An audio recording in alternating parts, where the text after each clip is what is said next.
História de Aladim e a Lâmpada Maravilhosa. Na cidade de Bagdá, quando ela antigamente era a cidade mais rica das terras do Oriente, deu-se um caso fabuloso que apavorou muita gente. Nessa cidade morava uma viúva de bem, paciente e muito pobre, não possuía um vintém dentro de sua choupana sem falar mal de ninguém. Vivia bem satisfeita nessa pobreza sem fim, tendo só um filho único com o nome de Aladim, que apesar de ser travesso, ninguém lhe achava ruim. Aquele belo garoto tinha um leal coração, mas fugia do trabalho, buscando a vadiação. Era a mãe que trabalhava para fornecer-lhe o pão. Aladim não trabalhava, seu emprego era brincar, e a sua mãe empregada em uma roca afiar, atrás de ganhar o pão para o filho sustentar. Aladim, um certo dia, pensando na sua vida, achou que estava fazendo uma existência perdida, de causar muito desgosto à sua mamãe querida. Chegando-se a ela, disse, um tanto contrariado: Mamãe, perdoe os desgostos que eu já lhe tenho causado. Garanto que hoje em diante hei de viver empregado. Saiu em busca da praça, atrás de colocação. Agradou muito à viúva aquela resolução. Deu-lhe naquele momento a sua santa benção. Da África tinha chegado, por aquele mesmo ano, um velho misterioso, de aspecto desumano, a quem o povo chamava o feiticeiro africano. Era um grande necromante, que de tudo conhecia. Com o segredo da arte, de sua feitiçaria, viu que perto de Bagdá um grande tesouro havia. Mediante a vara mágica, de força prodigiosa, soube ele que ali havia uma gruta misteriosa, onde se achava escondida uma lâmpada maravilhosa. Esta lâmpada tinha um gênio que obedecia a ela. Aparecia vexado quando se apertava nela, pronto para obedecer a quem fosse dono dela. Porém, a lâmpada da gruta não havia quem tirasse, só se fosse uma pessoa que o segredo ignorasse. O velho andava à procura de um homem que o ajudasse. O feiticeiro africano com Aladim se encontrou. Dos modos do rapazinho, ele muito se agradou. Aproximando-se dele, desta forma lhe falou: Se quiser, eu lhe protejo. Faça o favor de me ouvir. Lhe farei feliz e rico, se com gosto me servir. Não sofrerá mais pobreza durante enquanto existir. Aladim lhe respondeu: Disponha do seu criado. Estarei às suas ordens para fazer qualquer mandado, contanto que o senhor me deixe recompensado. Ainda disse o africano: Tenha confiança em mim. Foi depressa em uma loja, trouxe uma peça de brim e de especial fazenda trajou-se o moço Aladim. Se afastaram da cidade, cada qual mais satisfeito, até que ambos chegaram num vale bastante estreito. Foi nesse dito lugar onde parou o sujeito. O vale era situado entre dois morros sem fim. Ali o velho parou e, olhando para Aladim, com frases autoritárias, lhe foi ordenando assim: Junte os raminhos secos que naquela árvore tem, e ponha fogo nos mesmos, não temas, escute bem. Irás agora ver coisa jamais vista por ninguém. Aladim queimando os ramos, o velho se aproximou. Sua vara de condão pelo ar ele vibrou, e ali certos perfumes sobre o fogo derramou. O moço ficou imóvel, prestando bem atenção, quando naquele momento ouviu-se um grande trovão, começando a terra a abrir-se na mesma ocasião. Aladim, morto de medo, olhava assombradamente. O pobre que até ali ainda estava inocente, notou que de um feiticeiro achava-se dependente. Ali tratou de correr, deixando seu camarada, mas de surpresa o velho deu-lhe uma grande pancada, que o mesmo caiu por terra sem dar sentido de nada. O feiticeiro gritou-lhe: Miserável criatura, tu não me juraste fé? Não quebres a tua jura. Tira aquela grande pedra ali daquela abertura. Na pedra havia ligado um anel de ferro grosso, no qual pegou com as mãos o obediente moço, que com o menor impulso moveu o grande colosso. Quando ele tombou a pedra, de onde ela estava encerrada, viu-se uma cova medonha, aonde tinha uma escada. Aladim daquilo tudo não compreendia nada. O feiticeiro ordenou-lhe: Agora tens de descer, já que me juraste fé, tu tens que me obedecer. E pegou a ensinar-lhe como devia ser. Primeiro tu passarás por 3 salas asseadas, que de preciosidades acham-se todas ornadas, e por um belo clarão todas três iluminadas. Passe por todas depressa, sejas correta, Aladim, e bem na terceira sala, quando chegares no fim, verás uma porta ao lado que entra para um jardim. No centro desse jardim encontrarás com certeza um belo pórtico de mármore feito com muita beleza. Em um nicho desse pórtico tem uma lâmpada acesa. Segura nela de leve, depois de ter apagado, derrama dela o azeite e voltarás bem apressado. Fazendo como lhe digo, serás bem recompensado. Para maior segurança, leve este anel contigo, que é de grande vantagem, pois com verdade lhe digo, ele tem o poder mágico de afugentar o perigo. O moço, no mesmo instante, botou o anel no dedo e desceu pela escada, nada lhe causava medo, curioso por saber aquele grande segredo. Passou por tudo depressa, como lhe for ordenado. Quando ele entrou no jardim, ficou muito admirado, olhando a grande beleza daquele sítio encantado. A passarada cantava, tudo ali mostrava um riso. Aladim ficou pasmado, pensando que de improviso, por um sonho havia sido transportado ao paraíso. Encontrou naquele sítio toda sorte de fruteiras. O vento soprava brando entre as esbeltas mangueiras, sussurrando mansamente nos galhos das laranjeiras. Bem no centro do jardim, o tal nicho ele encontrou, do qual, tirando a lâmpada, com cuidado a apagou, e derramando o azeite, na algibeira guardou. E saiu pelo jardim, andando muito distraído. Do feiticeiro africano estava quase esquecido, ligando pouca importância do que tinha prometido. Das fruteiras do jardim, quando ele um fruto tirava, de repente o mesmo fruto em vidro se transformava, mas ele, não se importando, na algibeira os guardava. Quando encheu as algibeiras de frutos que ali achou e de mais preciosidades que no jardim encontrou, para a porta de entrada alegremente voltou. O velho, sem paciência, olhou da boca da fenda, chamando por Aladim, gritando com voz horrenda: "Anda depressa, maldito! Dá-me logo essa encomenda!" Aladim não respondeu, ouviu e ficou calado. Do feiticeiro africano queria ficar vingado, devido à grande pancada que este havia lhe dado. Tornou o velho a gritar: "Dá-me a lâmpada, Aladim!" O moço lhe respondeu: "Mestre, não se aveste assim. Descei para examinar as belezas do jardim." O feiticeiro africano, vendo que estava logrado, fechou a porta da gruta, raivoso e desesperado, deixando o pobre Aladim na caverna sepultado. Proferindo maldições, o velho se retirou e naquele mesmo dia para a África embarcou. Vamos tratar de Aladim, que na caverna ficou. O pobre Aladim ficou em triste situação. A cova que até ali se achava em belo clarão tornou-se um ermo esquisito de medonha escuridão. 3 dias ele passou, errando na cova escura, sem achar aquele ermo uma pequena abertura, sofrendo com paciência sua cruel desventura. No fim do 3º dia, quase não podendo andar, veio-lhe naquela hora a lembrança de rezar. Ali mesmo ajoelhou-se e começou a orar. No momento em que ele fazia a sua oração, casualmente moveu-se, no presente ocasião, o anel que ele trazia no dedo mínimo da mão.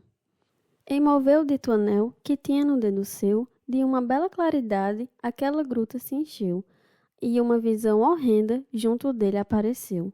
Essa visão era um gênio, que o anel obedecia. Se movendo ele no dedo, o gênio aparecia, e tudo que se mandasse, ele depressa fazia.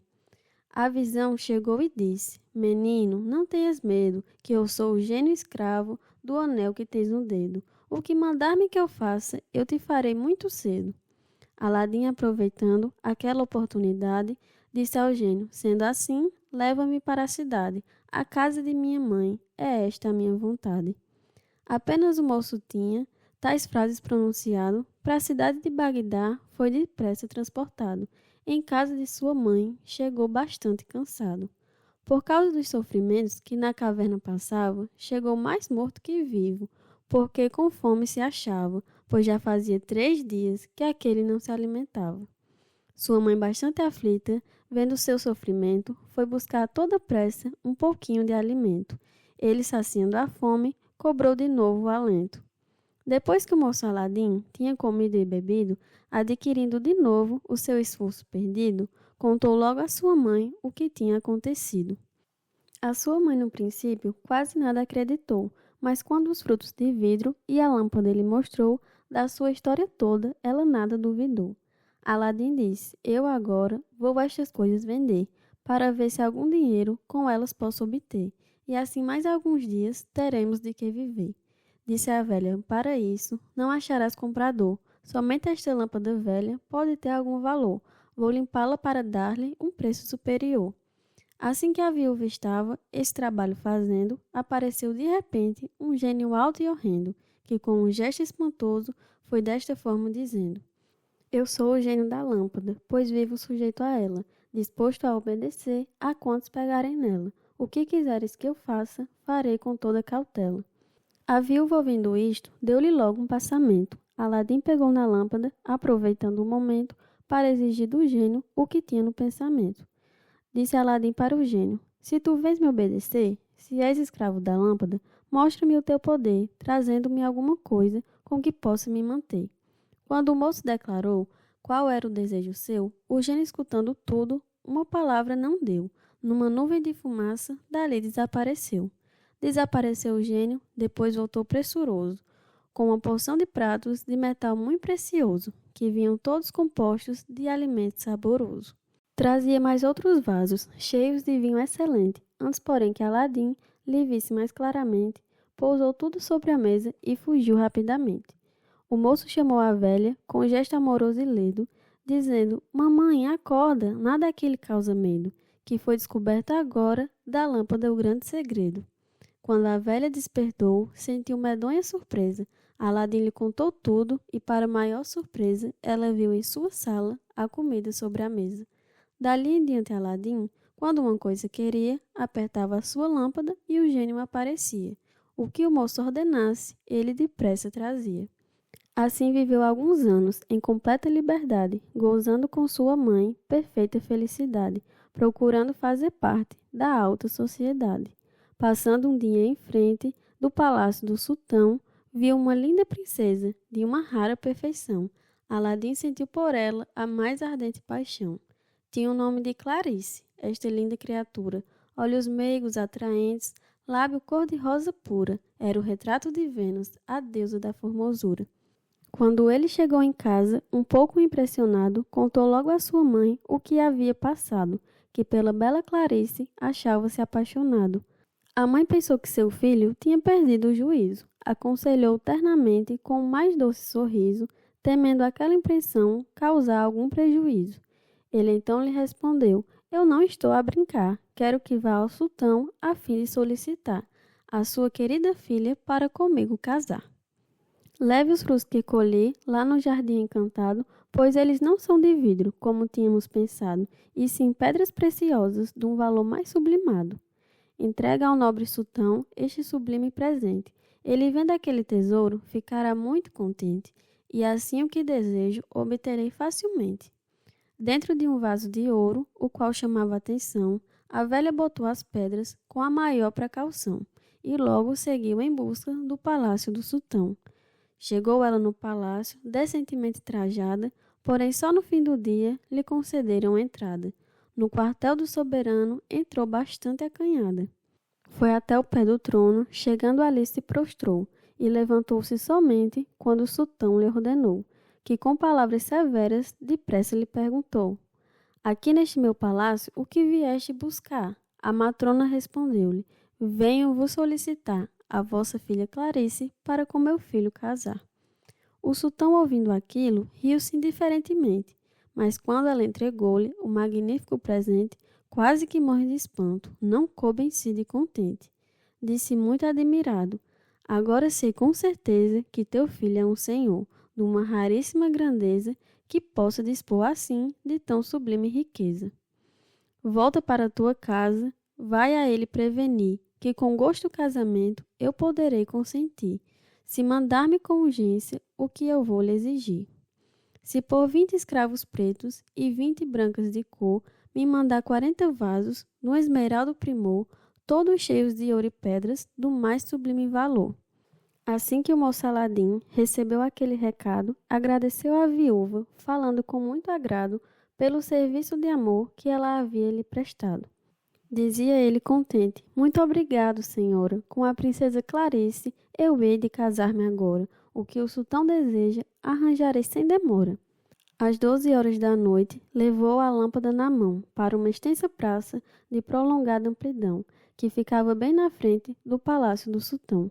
Chegando ali, apertou a lâmpada maravilhosa, quando chegou de repente a visão misteriosa, perguntando o que queria com sua voz estrondosa. O moço Aladim, fitando a poderosa visão, a qual nunca lhe faltava com a sua proteção, foi logo lhe declarando os desejos do sultão. Quero que com muita pressa desempenhe este mandado. Quero também nesta praça um palácio edificado, como nenhum sobre a terra já tenha sido encontrado. Apenas o moço tinha tais frases pronunciado, viu diante de seus olhos um palácio edificado, mais belo e bonito ainda do que tinha imaginado. Ele entrou naquele prédio com grande admiração, viu os 40 escravos que estavam de prontidão com as preciosidades exigidas do sultão. O sultão, no outro dia, contemplava da janela aquele grande edifício de arquitetura tão bela, dizendo nunca ter visto obra semelhante àquela. Assustou-se quando soube que o grande personagem, dono daquele palácio, de admirável vantagem, estava se preparando para lhe render homenagem. Mandou logo convidar os ministros da cidade e formou no seu palácio grandíssima sociedade para receber Aladim, que vinha com brevidade. Acompanhado da velha, mais tarde ele apareceu. Com maior regozijo, o sultão os recebeu. De palmas, bravos e vivos, todo o palácio se encheu. Aladim, assim que foi, no palácio introduzido, mandou logo seus criados, que ali os tinha trazido, entregarem os presentes que o sultão tinha exigido. Na tarde do mesmo dia, celebrou-se o casamento. No palácio do sultão, um soberbo ajuntamento. Felicitava os noivos, cheio de contentamento. Casou-se o moço Aladim com a princesa Clarice, gozando no casto amor daquela flor de meiguice, sem pensar que a desventura contra ele ainda surgisse. Mas enquanto ele gozava a união conjugal, o feiticeiro africano, em sua terra natal, tramava grandes maldades a fim de fazer o mal. Este velho, um certo dia, mandou seus gênios no ar, para da morte de Aladim melhor se certificar, saber se a lâmpada mágica ainda estava em seu lugar.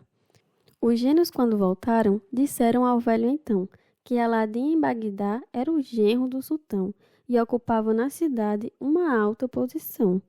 Disseram mais que Aladim belo palácio habitava, ao lado de sua esposa, a quem eternamente amava, e a lâmpada maravilhosa em seu poder se encontrava. O velho, sabendo disso, muito raivoso ficou. Em direção a Bagdá, com a raiva se encaminhou. Em tragem do ambulante, naquela cidade entrou. Certo dia em que o sultão e Aladim foram à caça, o feiticeiro chegou, bem disfarçado na praça, com um cesto de lâmpadas novas para fazer sua trapaça. O maldito macumbeiro soube seu plano formar. Bem na frente do palácio, começou ele a gritar: quem é que tem lâmpada velha para por nova trocar? A princesa, que se achava na janela debruçada, lembrou-se de uma lâmpada, já velha e inutilizada, no quarto de seu marido, onde se achava guardada. Correu às pressas buscá-la e disse a uma criada: leve ao pobre tolo para ser por outra trocada, que parece gostar muito de lâmpada inutilizada. A princesa não sabia que lâmpada era aquela e não podia estimar o valor que tinha ela, porque seu marido nunca tinha lhe falado nela. A negra levou a lâmpada, ao feiticeiro entregou. Ele foi logo apertando-a, ali o gênio chegou, dizendo com voz tremenda: às tuas ordens estou. O malfazejo africano foi logo dizendo assim: quero ver este palácio com a mulher de Aladim e todos os seus escravos na África, no meu jardim. Ouviu-se um forte trovão que a cidade estremeceu. No mesmo instante o palácio do seu lugar se moveu e, girando pelo espaço, logo desapareceu. Quando o sultão e o genro, ambos voltaram da caça, acharam o povo todo chorando a grande desgraça, que há poucas horas havia se dado naquela praça. Disse o sultão a seu genro: veja o que pode arranjar com que o palácio volte com tudo a este lugar, ou dentro em pouquinhos dias eu te mando degolar. e botou o pobrezinho em uma triste enxovia, onde não tinha licença de ver o clarão do dia, mas o verdadeiro herói com paciência sofria. O infeliz Aladim, quando se achou na prisão, veio-lhe grande desejo de fazer uma oração, pedindo a seu Deus Alá sua grande proteção. Quando ele estava rezando, suplicando humildemente, o anel que tinha no dedo moveu repentinamente. Ali a prisão se encheu de um clarão resplandecente. Essa grande claridade deu-lhe um prazer sem fim. Depois veio uma visão que foi-lhe dizendo assim: Sou o escravo do anel, o que desejas de mim? Disse Aladim: Se vieste me livrar da cruel morte, nesta tal situação de ti exijo um transporte, no lugar onde estiver a minha boa consorte. O gênio, agarrando ele, rapidamente o levou. No salão do seu palácio, na África ele se achou. A sua querida esposa chorosamente encontrou. Disse ela: Meu bom esposo, meu sofrimento é sem par. O feiticeiro africano quer comigo se casar. Oh, se eu não consentir, ele manda me matar. Disse Aladim: Se console, vou aventurar a sorte, pois trago comigo um vaso contendo um veneno forte, que o ente que bebê-lo não escapará da morte. Encha com este veneno o copo do feiticeiro, que o velho há de bebê-lo por o seu excelente cheiro, e assim veremos logo o seu dia derradeiro. Por trás de uma cortina, oculto Aladim ficou. Depois de um quarto de hora, o feiticeiro chegou. Era a hora do jantar. Da mesa se aproximou. Durante aquele jantar, a mulher ofereceu o copo ao velho africano, ele com gosto bebeu, depois caiu no sofá, no mesmo instante morreu. O velho caindo morto, Aladim correu ligeiro, tirou-lhe do bolso a lâmpada e disse muito prazenteiro: Hoje o feitiço virou por cima do feiticeiro. Então, apertando a lâmpada, viu logo o gênio surgir e transportar ao palácio, sem ele abalo sentir. Em sua terra natal, foi de novo residir. Dali em diante Aladim, bem descansado viveu. Depois de 2 ou 3 anos, o velho sultão morreu. Foi ele o único herdeiro de tudo que era seu. Ele ficou sendo dono da riqueza fabulosa, gozando da companhia de sua esposa bondosa, sem precisar do auxílio da lâmpada maravilhosa. Aquele velho africano, na sua feitiçaria, trabalhava com cuidado, outro não lhe competia. Nada valeu do seu mal, indo habitar afinal o gelo da terra fria. Porque a negra ambição atrasa sem compaixão, traz consigo a maldição, amamentando a desgraça. Tira o dinheiro do nobre, ilude a gana do pobre, vê o indigente e o cobre, a ambição onde passa. Patativa do Assaré.